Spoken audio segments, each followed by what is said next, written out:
Today started really like any other. A Tuesday, so work and school and whatnot progressed per their norm. The only real difference was that today was Halloween. So as you log into Zoom, you're immediately struck by a small jack-o'-lantern behind one of your classmates in the morning. Or as you're driving through town, Ryan, and you're heading to the grocery store, you see large inflatable Jack Skellington, but as you're driving along, nothing feels out of the place. You get to the store, you do your shoppings, you count your coupons, and you grab everything you need. Snacks, you make sure to grab the extra large pizza rolls. But as you're checking out, it hits. And you feel this overwhelming, massive earthquake. We grew up in Nevada. We've all experienced a lot of earthquakes. This is the first one that made your teeth rattle. This is the first one that started dropping ceiling tiles around you. This is the first one that as you watched around you, you see the cashier fall over. And then you see another customer fall over. And another. And another. That's what they get for not celebrating Nevada Day. Hello, dear viewer. I realize that you probably need an explanation of what you're watching today. You see, if I've done my job, this should be unlike anything you've experienced before. Let me explain. Me, my wife, and our two best friends, Ryan and Hannah, played a tabletop RPG called Outbreak Undead. Think Dungeons and Dragons, but instead of the dungeons and the dragons, it's your neighborhood and the living dead. But as much as I love this system, it is missing one key component: superpowers. I've always wondered what it would be like to go into the zombie apocalypse with superpowers, so I made it. And that's what this story will be. The four of us attempting to survive the zombie apocalypse with only that, the four of us and our newfound abilities. Please enjoy this prologue of Undead and Unbound. Obviously, this is just Nevada Day tradition. Mm-hmm. You're pretty used to this. Yep. You know what to do. You see that between yourself and the front door, there's next to nothing. You managed to get the register that you prefer, the self-checkout, all the way as close to the door as possible so you can leave as quickly as you can. You know me so well. Yes, I do. And as you're watching this, the poorly managed, poorly maintained ceiling start to collapse, you realize that this is not a safe building to be in. And you begin to run outside. And you get outside. And you feel this absolute shaking. You can see pieces of earth moving in front of you. You look as the planter cement guardrail is shifting past the asphalt, and the asphalt's going lower, and then it bounces back, and the asphalt goes above it and begins to crack. And as you're fixated on this piece of asphalt, you hear the screeching tires. And then you hear nothing. You wake up. Mm-hmm. The earth is no longer shaking. That's the good news. The bad news is that you appear to be underneath a large SUV. Okay. There is pain, to be sure, in your head and in your back, but you are pretty shocked at how uninjured you appear to be. And you feel on your chest the weight of a very large book. At this point, you're ready to take over. What do you do? All right. I'm going to make sure, the car is off and not moving so I don't crawl under a wheel as it's trying to back up. Fair. Completely reasonable. You hear, yes, the engine is on, but when you look around you and you orient yourself, you remember you didn't actually get very far away from the building. And when you look up, I guess sort of up behind you, you see that the SUV is sort of pinned, stuck against the wall, and you see the front two wheels are just spinning loose. Okay. And starting to slow down. And immediately you are aware that you have not been out for long. Or, knocked out for long. Yeah. So I will crawl out from beneath the SUV. Okay. And we'll look around. I would... Do you, check the driver to see if they're okay? They are not. They're not? I want you to go ahead and roll medicine for me. Alright, that's the 2d10, correct? Correct. And for this, it's going to be perception, I believe. Okay. And that would be 35. Okay. And your perception is what? So 22 is your perception. Yeah. So, and you rolled a 35? Yes. Okay. So that is 1 degree of failure. You're looking around and you see that the airbag went off. Yeah. You are immediately aware that she was not wearing her seatbelt.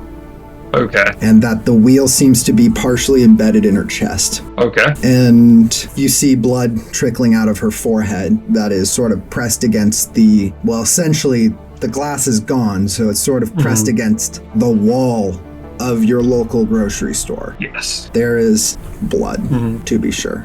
And this person is not alive. They are not breathing. What do you do? I checked the back seat, make sure there wasn't a kid in the back seat, and call the police. In the back seat, you do see one child. Okay. They are not breathing. Okay. They seem to be belted up, thankfully. And you don't see any visual signs of damage. The side airbags deployed properly.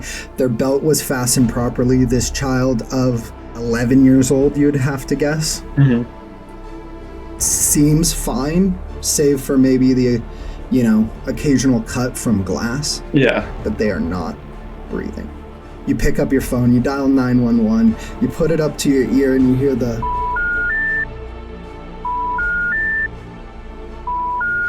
click.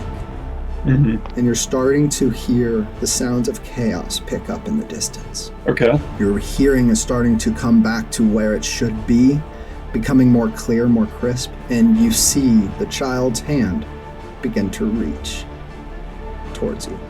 The child's just sort of moaning.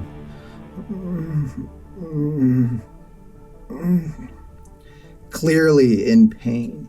Yeah.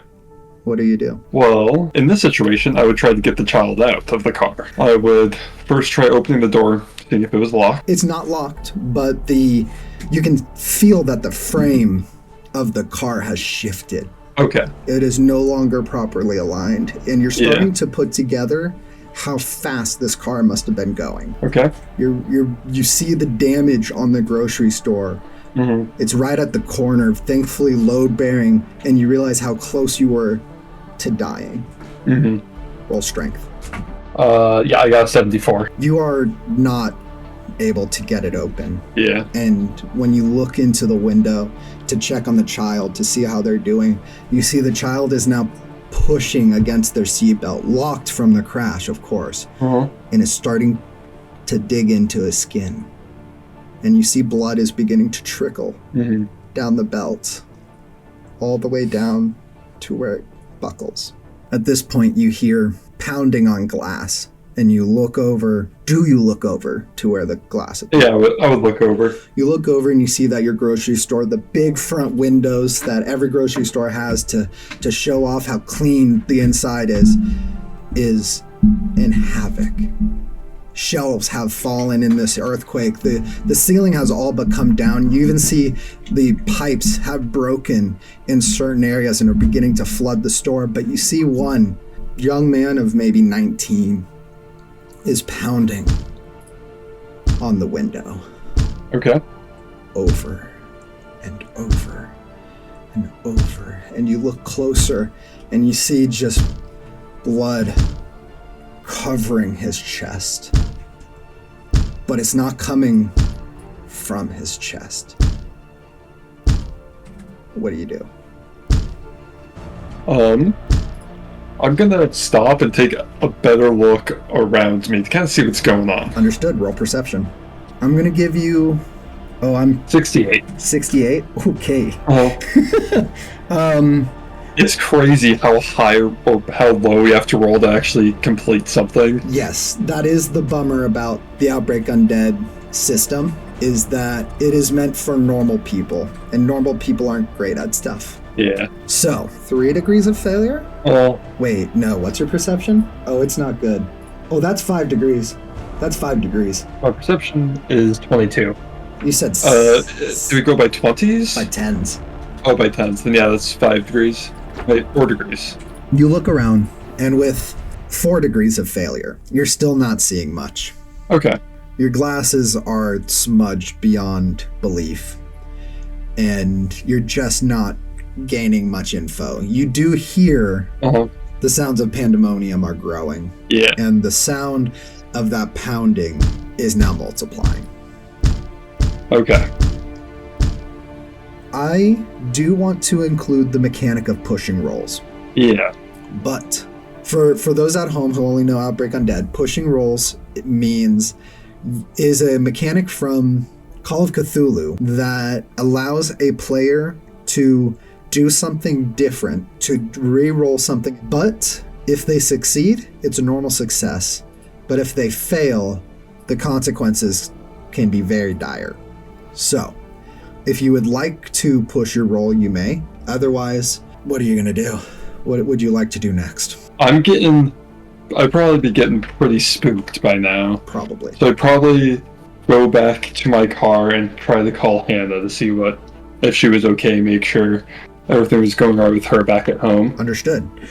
So you climb back into your car, and as you're walking through, you do see a man get absolutely tackled by a woman, but you keep walking. Yep. Your perception too low to know exactly what's going on. You climb into your car. Bad marital dispute. Yes, of course, naturally. Domestic violence happens both ways. You get back into your car, and you begin to call Hannah. The first time you call, you get the phone lines are over capacity line. Okay. You frantically hit redial over and over again. Mm-hmm. And this time, she answers. Hannah, we're going to clip to you for a minute here. You are, I'm assuming, sitting in your office, working on homework, I'm assuming. Working at work. Doing work stuff. Yeah. Chugging along when you begin to feel this god-awful earthquake. Everything is shaking so violently. This is nothing like you've ever experienced before. You look out your window and you see the street lights outside of your window are toppling over. And you thank God for a minute that you're on the second floor. At least you don't need to worry about the apartment above you collapsing. And in this moment of thinking about your downstairs neighbors might have to get themselves out of the rubble of your home, your ceiling begins to collapse. First, that water damaged section in your closet comes down, and you hear the collapse in your closet of that water damage being completely obliterated. And then you hear the closet door fall into the room. And then you hear the other closet door. Then you hear the shower curtain falls with a metal clatter. And then you hear a window shatter. Not your own. But you know that this place could be coming down, and you are on the second story. And you have to make a decision right now in this moment. Do you stay in and hope that your roof stays up? Get under a doorway as you were trained to do when you were young. Get under a desk if you can do both, that's ideal. Or do you run outside, stand on the lawn, and watch your home collapse? Knowing how old my apartment is, and that it is likely to come down, and my stairs are made of wood, I would grab my phone and sprint outside before Okay. the stairs are gone. I'm going to give you one chance to grab one other object from your apartment. See, this is where I want to make sure that I'm not using meta knowledge. Because I don't know what's going on. I just know it's an earthquake. And so, knowing that I am likely in my Zoom outfit of a wonderful blouse for work and pajama pants Based. and no shoes, I would probably grab shoes. And Which is not exactly ideal for this situation. you heard broken glass. You don't know what it's like out there. You saw a street light go down. Shoes are the perfect answer. And you grab your running shoes. You don't know why you feel drawn to them. They're slower than any other pair of shoes, but you, in your heart of hearts, know that that's the shoe to grab. And you do. And you get outside, you go downstairs, and you're standing on that little grass area next to the big tree, and then you remember that it's a big tree and step away from the big tree, Right. and you watch as a portion of your roof collapses. And with it, the floor underneath. And you watch, and hearing this and watching through your sliding glass door, you are fully aware that your bedroom, probably your bathroom too, has just completely collapsed into the apartment below. What do you do? Honestly, I would probably run a little bit further off of the grass to check if our downstairs neighbor's car is in the parking lot or not, to see if they're home. Understandable. You look, and you do see Christian's car, but Christian is sitting in it. Okay. And you look a little closer, and you actually see that the entire family is in the car. Coming to or coming from a dinner or lunch, or maybe picking mom up from the airport, or driving to drop off in-laws. You're unsure, but you do know that all four of them are safe in that car. Okay. And you breathe a sigh of relief. For context, I rolled a d6 and crit. I got a natural 6, so the car's there, but in a good way. What do you do? I would probably run to the car and try to tell them what's going on. You get to the car and you sort of try to peek into the glass. With the sun the way it is, it's hard at first. The pollen on the glass, uncleaned, is making it hard to see through that window. So you have to get in there, wipe away the dust, cup your hand, and look as hard as you can. And you see Christian, his wife, and the 2 children are all slumped over their own seatbelts, all leaning forward, unmoving. If you would like, you can either take an action or you can roll perception. I would probably take perception.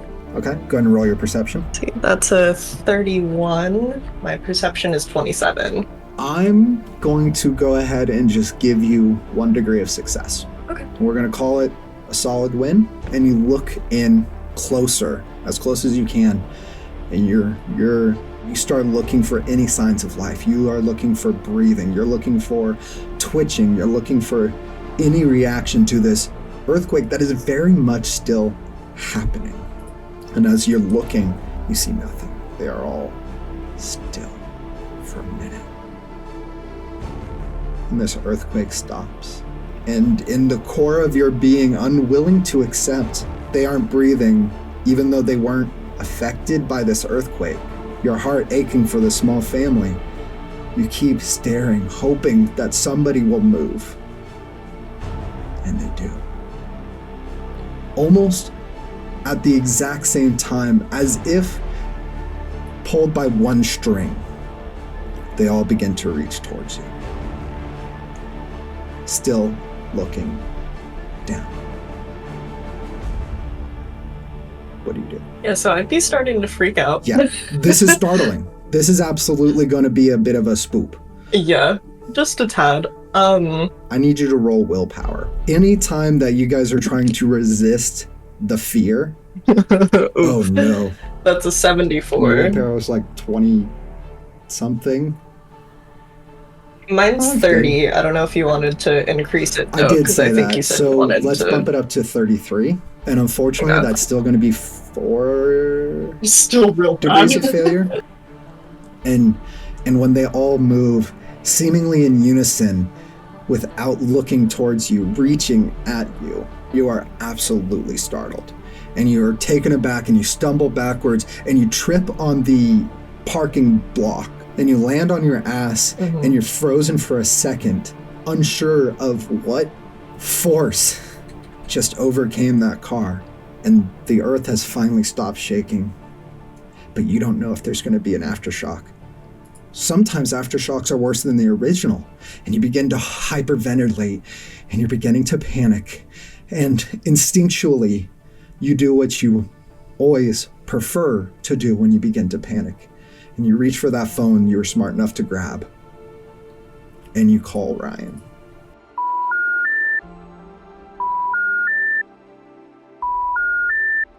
And you hang up, feeling dismay of what situation your husband can be in. He's at the grocery store. Who knows what can fall in a grocery store? What shelf could be on top of him in this moment? And your phone jolts to life. And you look down and Ryan is calling. And that wave of relief kicks in for a second as you answer the phone. Hannah, are you okay? Are everything alright? I just tried to call you, but it didn't go through. I guess that was a big earthquake. I'm okay. I think I mean, our house isn't okay. But Christian, his family, I don't know what's going on with them. Okay. What's going on with them? People are being weird over here too. You start to hear pounding on the windows of the car, rhythmic and in unison. Oh. They're...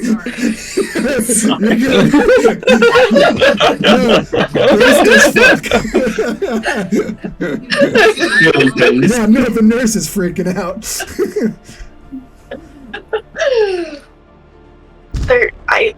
They looked like they were dead, and then now they're like banging on the windows, and I don't know what's going on. I'm terrified.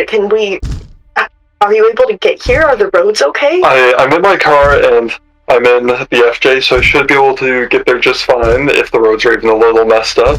I'm gonna head your way right now. I'll stay on the line to make sure everything's okay. And try to get somewhere safe. Really know where that is right now, to be honest. Could you get in your car and hide? Yeah, I think so. I don't need my keys to be able to get in. You guys start to hear the phone line is beginning to break. It's getting staticky and mumbled, almost. Okay, I'll be in my car. Okay. And as, it's crackling, I'll hang up after we say that. Okay. Ryan, I take it you're going to start driving home. Yes, and I would still be carrying the book I found on my chest. Good. Excellent. I need you to roll a vehicle check, which I think is perception, and you've been driving for how long? 10 years now? Yeah. So you're going to add 10 to your skill. So perception plus 10. So I got 100. No, we got our first critical fail. Yeah. And you're driving on the streets of San Diego. Okay, so I'm going to reintroduce the concept. We have two things to reintroduce. One, you could push the roll. I think I'm going to push the roll. I can't possibly get worse than this. Fair. And then the second I was going to say is that you could buy degrees of failure off of me with your Gestalt points. Okay. And I have... however many you are old. Okay. So, do you want to start by pushing the roll? Yeah, I'll do that. You pull out of this grocery store and your panic is setting in. Your wife said that she can't find somewhere safe and that she's going to hope that the car is, and that sets in, and you watch the meter go up as you hit 60 miles an hour, then 80, then 90, and you're getting close to 100, something that you were sure your FJ could not do. Yeah. And as it's pushing that number, you look up, realizing that you have been staring at your speedometer for far too long. And when you look up, you're faced with a box truck, Amazon or a grocery store, what have you. You can't tell because all you're looking at is the bumper. You, in the split second, make as strong as a swerve as you can and hope that you can get out of the way of this truck and it can get out of the way of your own. Yes. Roll your push. All right, that is a 53, and I will buy... Nope. You're good. Nope. Okay. Because I rolled the opposite for you as well. Okay. I rolled what you were contesting against. All right. And you're fine. Cool. Thank God. Uh-huh. Because with your 10 years of experience, you brought yourself within the window that I rolled on my end. All right. Of how bad the streets are. And as you're looking down the barrel of this bumper, you look up and you see something that you are happy to see. A person that is breathing. And they look down at you, seemingly in the same situation. Their eyes shoot wide and they swerve as hard as they can. And you watch in your rearview mirror as this box truck swerves around you, its wheels touching your own, and tips. Thud. And goes sliding along the street behind you. But your swerve was successful, and you bump into the sidewalk, but you are completely unharmed. Your car is in working order, and that speedometer's needle is backing down again. It was his fault anyways, because there's a big center divider in between our roads. Fair. So one of us really messed up. But I'm gonna blame him. You were the one that rolled 100. Yeah, I'm blaming him. All right, cool. Hannah, you get to your car and you begin mashing in your code as quickly as you can, and you fuck it up the first time. Speed, as I do, is not your friend. And you put it in again, and you open up this door, and you crawl inside with a big of relief. You shut the door. What do?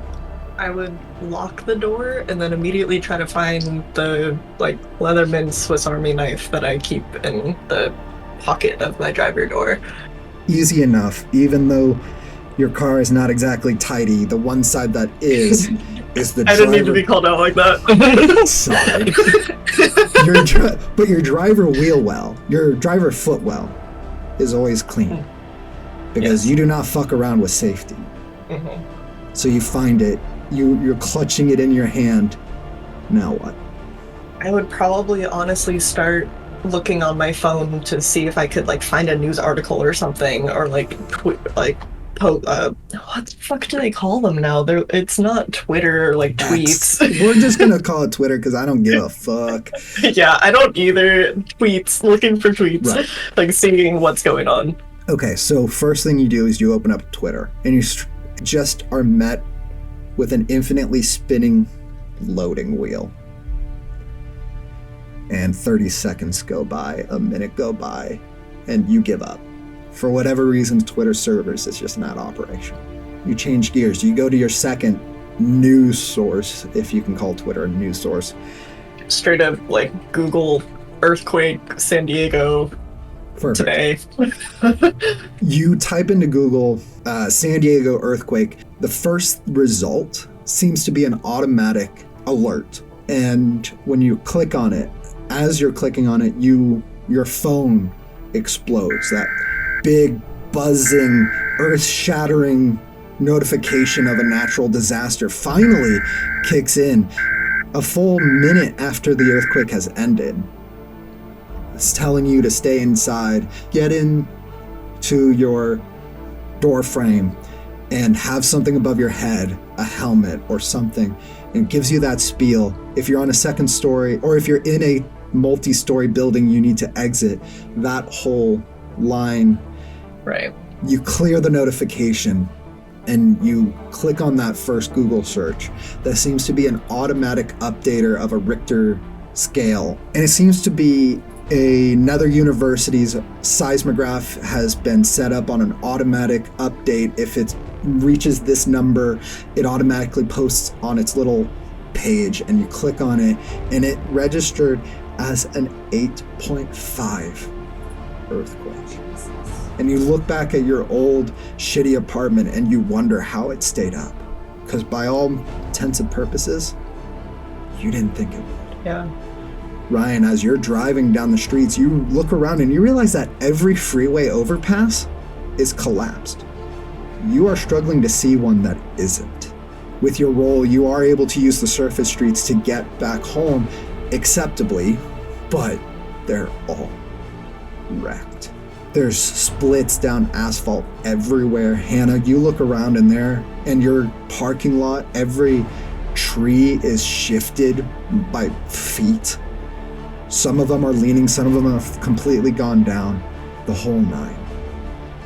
And you're looking at this seismograph and you realize that you normally do go to this place, but it always has a blurb of information that says like from this fault line, approximately from this day to this day, aftershocks expected from here to here. None of that information is there. It's only the automatic Richter registry. Okay. You go back to Google looking for any source of information, and everything under earthquake San Diego are articles about year-old earthquakes. Nothing new. Do you do anything else searching for information? I mean, this might be repetitive, but I would go to the Quake Feed app that I have to see if it has any info on earthquakes, if there's anything else going on in other parts of the world. Understood. For the sake of brevity, you see every one that has an automatic seismograph that automatically uploads, like the one that you saw first, has a registered earthquake in the same minute. All of them registering at 8.5. Okay. As far as you can tell, every fault line lit up like a Christmas tree at the same time. Awesome. Yep. Now, at this point, Hannah, you've had a minute of simmer down. You are able to breathe deep and refocus. And you realize that something internally feels different. Not physically, not your body, but your mind. It feels like you have a new sense, a new control that you don't understand yet. But you do feel this bizarre calling to poke at it mentally, not physically. Don't poke your brain. That's a bad idea. People at home, don't poke your brain. Do it. We recommend it. Ryan recommends it.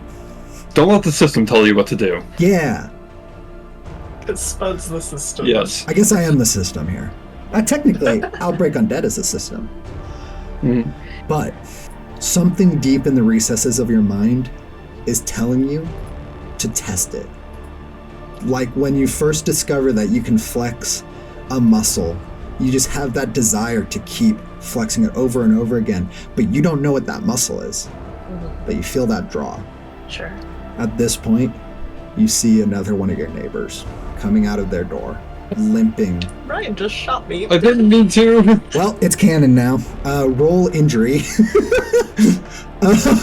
No. My finger got stuck in the Nerf gun like trigger mechanism. You see another man about your age, about your build. You see this gentleman beginning to limp from his apartment and limp towards you. Almost in a beeline, like he scanned around for a second, but as soon as he saw your car, he was locked in and started walking at you.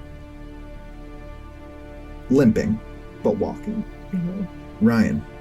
Yo. You round the corner, you're finally in the right, we'll call it neighborhood for both the sake of brevity and undoxnitude. And you turn into the correct block onto the correct street, and you can see your parking lot. Yes. And when you look to the left towards where your apartment is, and when you're looking at it from the street, you see where you normally see your four windows. 3 of them are gone. Okay. Just absolutely obliterated. And you can see that presumably the glass from those windows are now inside of Christian's apartment, as you can see into their kitchen from the back. I'm assuming. I'm making shit up. I don't know his apartment, but you're looking into their kitchen, and the gravity of this earthquake hits you. You turn into your parking lot. You're finally able to see... Sorry, you turn into your street. You're finally able to see your parking lot, and it is cracked to oblivion. Mm-hmm. There are sections in the asphalt that are now 6 inches apart. But you... Still better than Leviathan Mine Road, I'm gonna tell you what. Fair.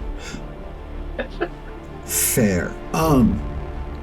But you turn left, and you can see Hannah's car.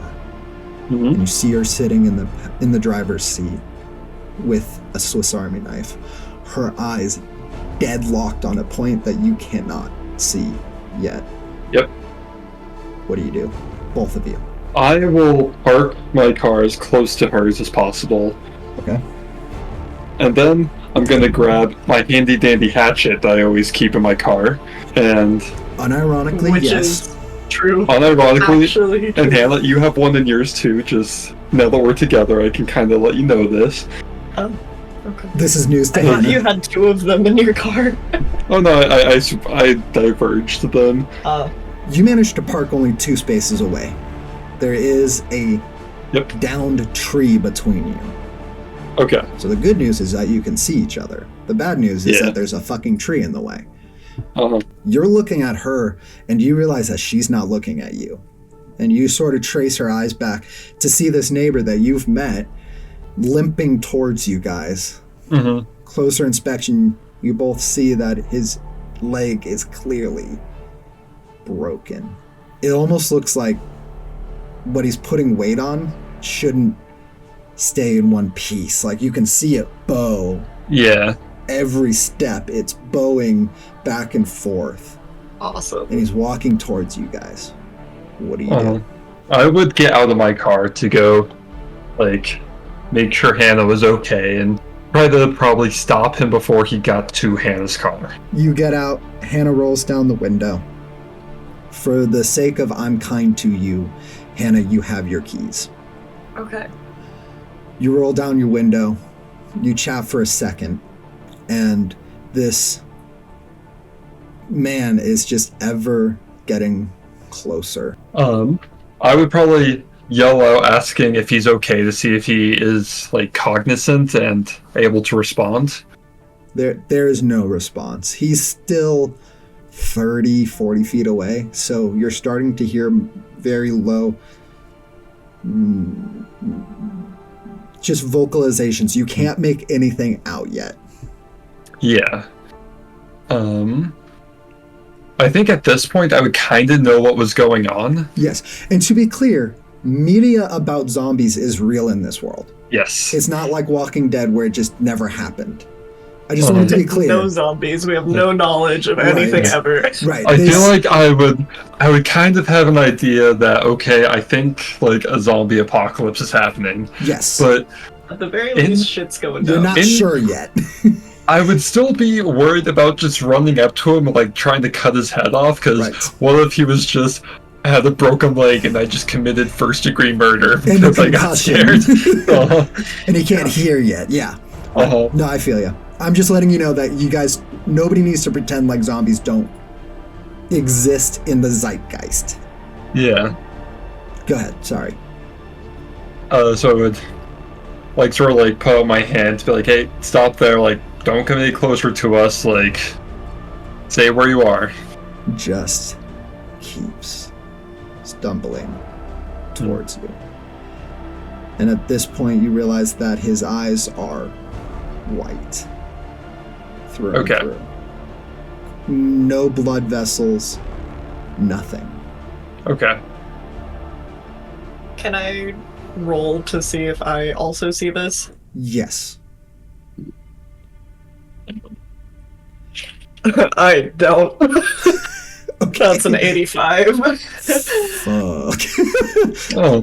Your glass is fogged up. It's nice though, because like in this group, any bad perception roll I can blame on our glasses.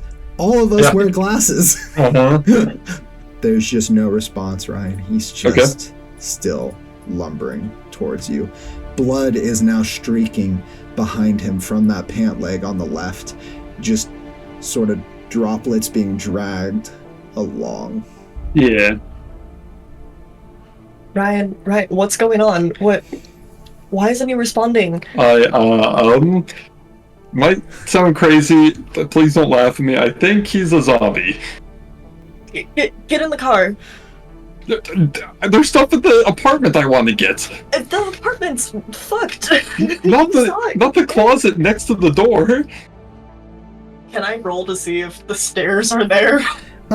They're there. You can see Okay. the stairs are there. If you're asking Okay. that light of a question, the answer is yes. If you wanted to, Okay. from a distance, figure out if putting weight on a stair would break it, then it gets tricky. But like from Right. here, you can see a stair. Okay. I just want to make sure. I don't want to assume. Hold on. Hannah, Yeah. get the hatchet out of the back seat and like be safe. Can I come with you? I don't want you to because like it might be dangerous. Separated? Good point. Okay. Hey, I'll grab it anyway, though. He is now like 15 feet away from you. I'm gonna pick up a piece of rubble off the ground and throw it at him. Easy enough. Go ahead and roll strength. 8. Wow. All right. Nice. So that's at least 2 degrees of success. Yeah. Yeah, you nail him right on the... Where are you aiming? I'll even let you choose. I was aiming for probably the chest. And you hit Still him. worried. Yeah. I was still worried that this like It's let's say he just has a a dude. concussion. Yeah. Yeah, he has a concussion. He'll realize, oh, like I should probably like stop shuffling towards these people. And what you see is you hit him in the shoulder, Uh, and you see he's visibly like knocked off balance for a second, and you see him put weight on that clearly broken leg. There's no wince on his face. okay. And he just leans back forward and keeps shambling towards you. Hannah, you go to the back. I'm not going to make you roll for if you find the hatchet, but I am going to make you roll for how long it takes to find the hatchet. Okay. Just a normal. It's perception. 36. 36. My perception's a 27. Okay, that's not bad actually. Search is on here. I'm Okay. going to say that you would have a benefit on search. Yeah. Pattern Um, recognition, baby. Yeah, that's the thing. I'm debating how much. Ryan, how long does it Yeah. take her to find her keys? Oh, Because I know she loses them a lot. So the question is He does. how long does it take to find it? to find her keys, like 30 seconds to 45. Okay. Yeah. Then yeah, I'll give you Like less than a minute. I'll give you a +5 on search. Cool. So what was your roll including the +5? Or what was your roll? 36. What's your perception? 27. +5 is 33, so that's actually a success. No, Nice. that's barely a failure. Fuck. But I'm going to give you the barely a success that I gave Ryan. Everybody gets one this session. Cool. You're able to find it shockingly quick. You crawl back there over your center console, and as your waist is passing your front seat, you realize that you really should have just gotten out and walked around. But it's right there in front of you, and you grab it. Mm-hmm. And by the time you pull yourself out, Ryan has already thrown this rock at this person's shoulder. Barely slows him down. He does not wince. He is Yeah. now closing 10 feet on you. Okay. 9 feet. 8 feet. 7. What do you guys do? What I'd probably do would be to pick up another rock and throw it at him, and when he sort of staggers, then I'd go in for a swing. Let's call that 1 strength check total. Okay. But we'll give you a plus 10. Okay. Or a minus 10. That is 30. So that's a 20. 6. So what's your strength again? 30? 31. 31. So that's a degree of success. So you are completely able to. You hit him with this rock. It staggers him for a second, and you take a swing with that hatchet. Mm-hmm. Where are you aiming? Side of the head. Okay. You get basically his neck. Okay. And because you had this 1-2 punch and they're very injured already, and their balance is already fucked up because of their leg. Yeah. You are able to knock him prone. I need you to roll 3 damage dice. Which are D6s, correct? I believe so. Sorry, that's the fun part of learning a system while we're doing it, but I want to get this out by Halloween, so we're doing it the scuffed way. Okay. 3, 4, and 5. 3, 4, which 5. would be 12. Okay. With 12, you have knocked him prone, and your hatchet basically stopped on his spine. Okay. But it did take a chunk out of the spine. Okay. But now he is knocked prone, and you see that he is already reaching back up towards you, trying to grasp at your shin. I'm gonna smack him again. All right. You get advantage on this one, so roll 2d10 twice. 2d10 twice, sorry. That would be 26. Oh, shit. And 48, 84. So yeah, I'm going to 26. Yeah. And that is, I believe, a degree of success. Yes. Still just one? Yeah. Yep, just one. And your hatchet comes down and severs the head from the body. And when it does, the body goes limp instantly. But the mouth is still moving. Its jaw is still attempting to bite at your feet, essentially, your shoes, I should say. It is dead for any practical purposes. That never stopped Tyrion, though. True. Let's go, baby.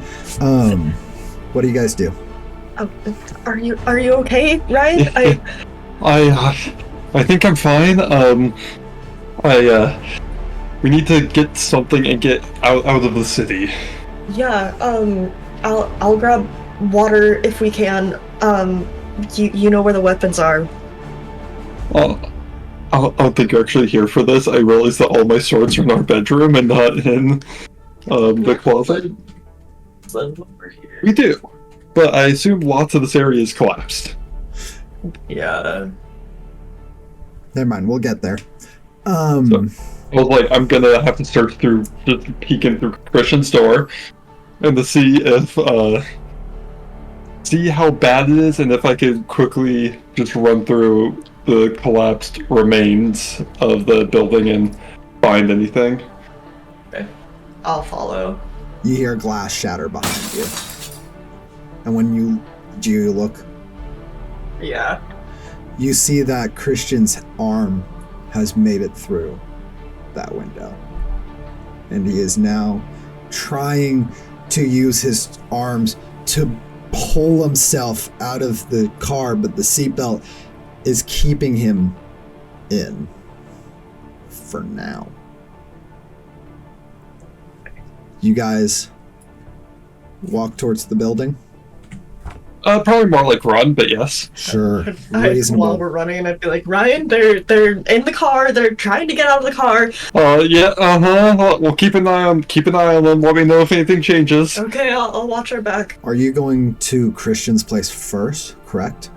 Yeah, I saw that lots of our house was collapsed, so I know to look there first. Right.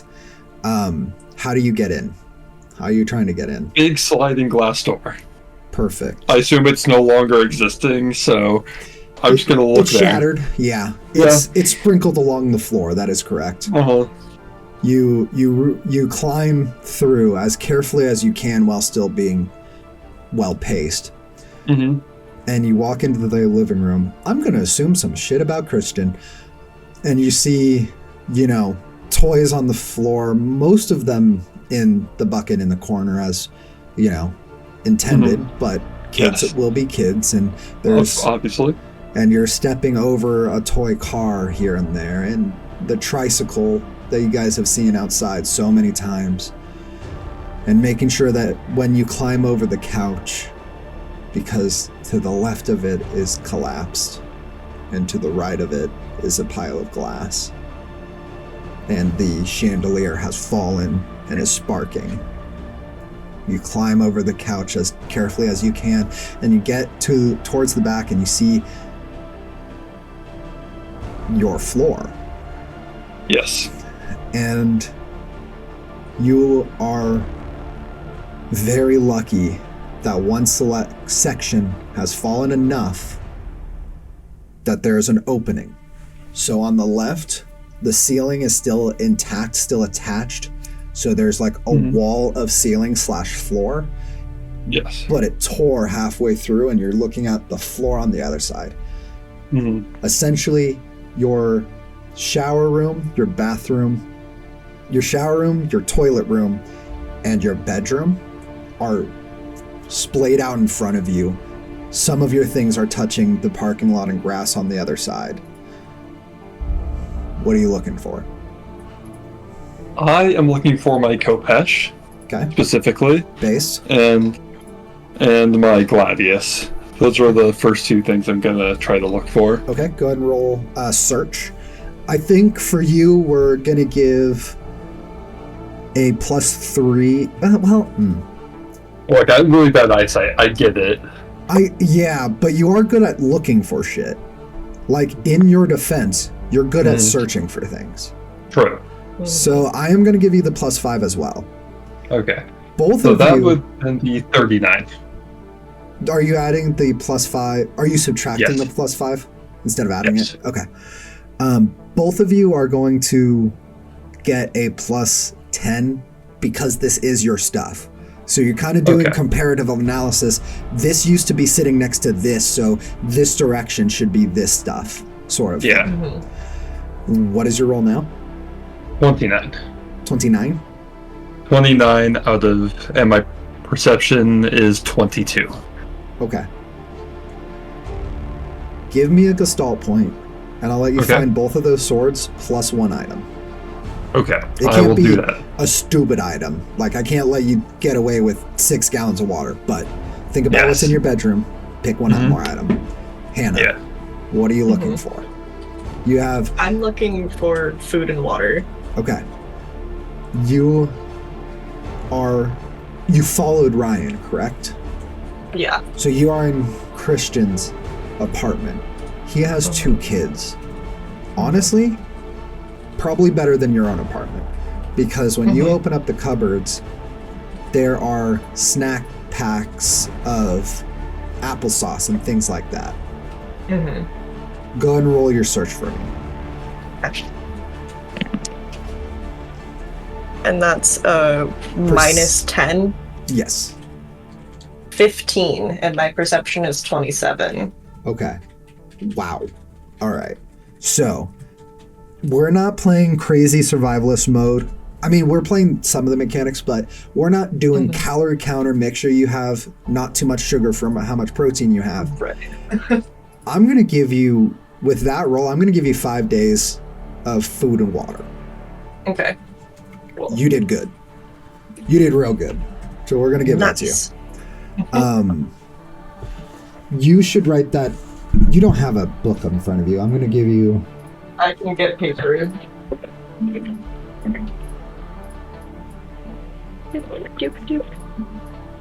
And that's 5 days food and water for 2 people. Awesome. And then... I would like to also say that I do keep food and water in my car. Oh, I know you do.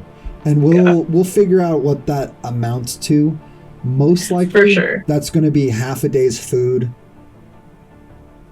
How much water do you normally keep in there? You I know think right now I actually have a 6-pack of water and 3 bottles of hint.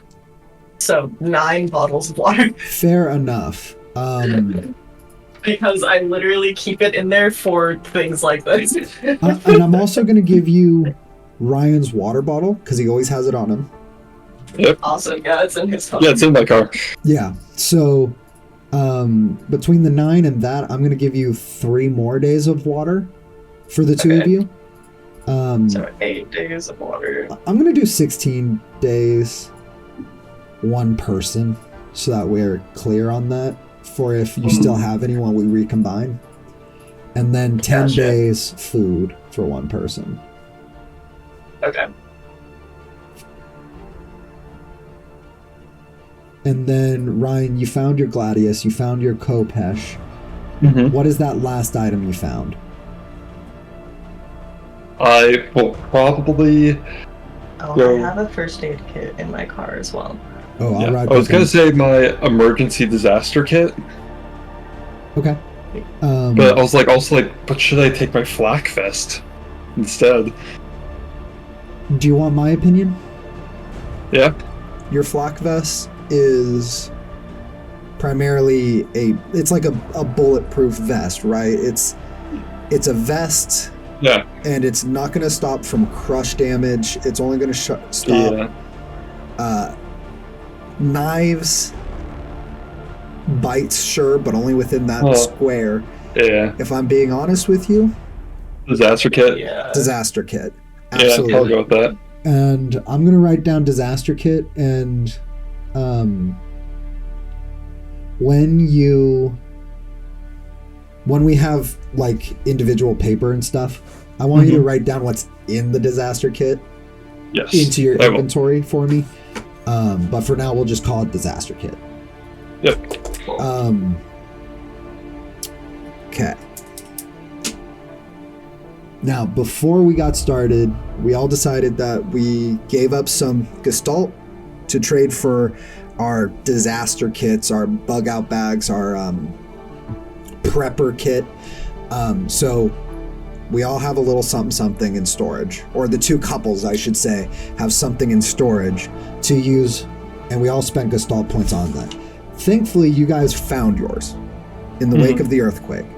That's great, because I would feel so bad about taking your Gestalt for no reason. So we're going to call that a win. Now, you guys found all this stuff, but you're still in Christian's apartment. Yep. Ryan, you're able to see out the back, and you see there's some cars crashed on the street. Yes. But moreover, you're starting to see the beginning of students from campus. You guys live relatively close to campus, and those students are starting to limp towards you. Behind them, you see most of the skyline that you normally do, but you do notice one fairly large building is just gone, and there's a large dust cloud in its wake. And as you scan down to look for the base of it, you see 10, 15, 20, a growing number of students, from ages 18 to 35 are starting to walk towards you guys. Some are quicker than others, some are more injured than others, but they are moving towards you. Now, you guys can kind of make your choice here. Do you get on the road now, or do you keep searching, risking this group get ever closer? This search took you guys about 10 minutes. Okay. I think we need to get out of here. I agree. Let's go. Hey, Spud. Yes. Are we gonna have to manage gasoline and stuff for this expedited getting to you? No. I know later. So on, once but you guys okay. get in the car, we're gonna make. Are you guys taking the same car or 2 separate cars? Because that's the thing. Because if we aren't gonna do anything with gas, I'm not gonna might make you be- manage gas, but it will be 2 separate driving checks. Yeah. If you guys are going together, they add together. If not, you guys we're counting the 2 cars separately. I would say take the FJ then. Okay. That is much better off-roading than the Escape. And if we're not counting gas, absolutely take the FJ. Because if you're taking gas, we're taking the escape because the FJ's not making it there. Yeah. Like, Okay. for story reasons, I don't want to count gas. That's the honest answer for you fuckers. Yeah, that fucking sucks. Like, it would be, depending on which route you take, the driving check will be a little harder to account for gas in the FJ. But the simple reality is I'm not going to sit here and count gallons. Some DMs will, I won't. Yeah. Which is appreciated. Yeah. So if you're taking one car, you're both going to roll. Who's ever the lead driver is the roll that counts, and then any positive degrees of success from the not lead driver will be added to the main driver's total. Okay. I feel like I would probably be the driver. Well, not in the FJ. Not in the FJ, it would be me. Fuck. Yeah. Okay, what do you think? Let's say I drive, because that's probably what we would do, is I'd hop in the driver's seat. And I definitely appreciate you guys doing what's more realistic. Yeah. Ryan, just like before, your driving check is the perception, we said, right? Perception, Yeah, perception plus your number of years driving. So 10. So subtract the 10. I beat my perception by 1. Yo, that means it's actually 2 degrees of success because you got the 10 for your driving experience. Oh no, with that. Oh, okay. Then still, a degree of success is huge. Yeah. That's a 98. Hannah's having a panic attack. Yeah, Hannah, you're curled up in a fetal position with your seatbelt on, just kind of hyperventilating and shaking in the passenger seat. I have the food and water. I have the first aid kit. I have the things. Ryan has a sword. Ryan has 2 swords. Yeah, you're just kind of a shivering mess in the passenger seat, which is understandable. How long did the trip take us in the U-Haul? Oh god, in the U-Haul? Like 12 hours, I would want to say. Okay. 11. It wasn't too bad. Okay. We're gonna call it in a regular car. It would be like 9. Yeah. Right, but not. But these roads. aren't regular roads. Fair. So, with your guys' combined score, you definitely have to weave through accidents. You are passing large fires, but you're passing them. That's what matters.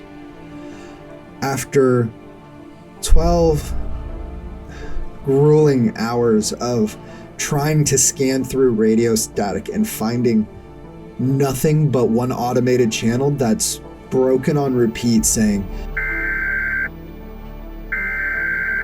"This is the emergency broadcast system. This is not a test.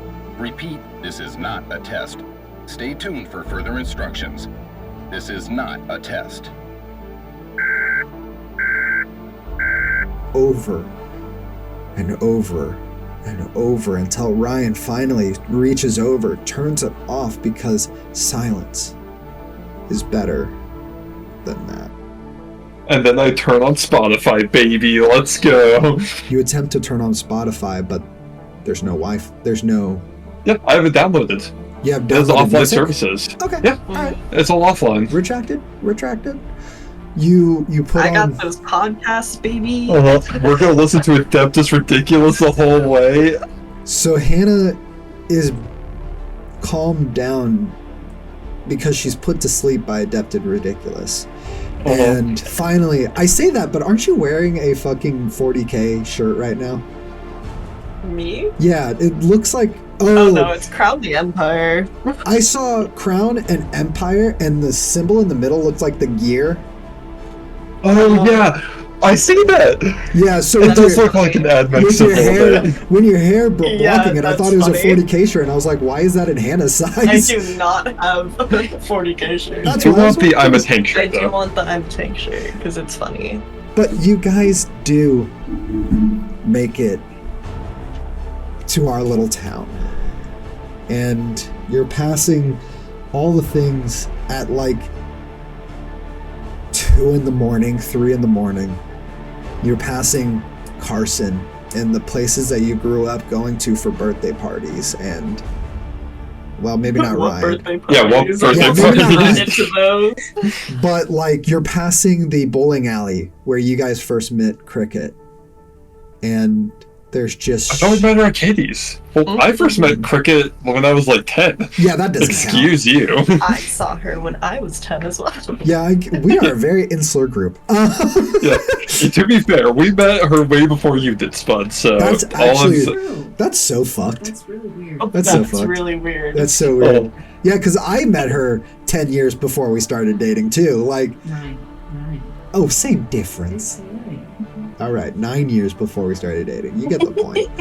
But nonetheless, you guys pass the bowling alley that you first met Cricket in, and these shambling, empty-looking vessels, as you pass, turn their shoulders towards you and start walking towards the car as you pass them going 40 miles an hour, just trying to keep up to no avail. And you pass all these places that we all grew up around, either on fire, collapsed, or overrun by these blank slates of humans. Finally, you reach our little town, and you pass the Dayton sign, and you drop down into the valley and past all the bunny ranches and casinos, and we live in a weird place. And you turn towards our street, and you see many houses are collapsed. And as you approach, you begin to wonder if ours is too. Or worse, if we were in it.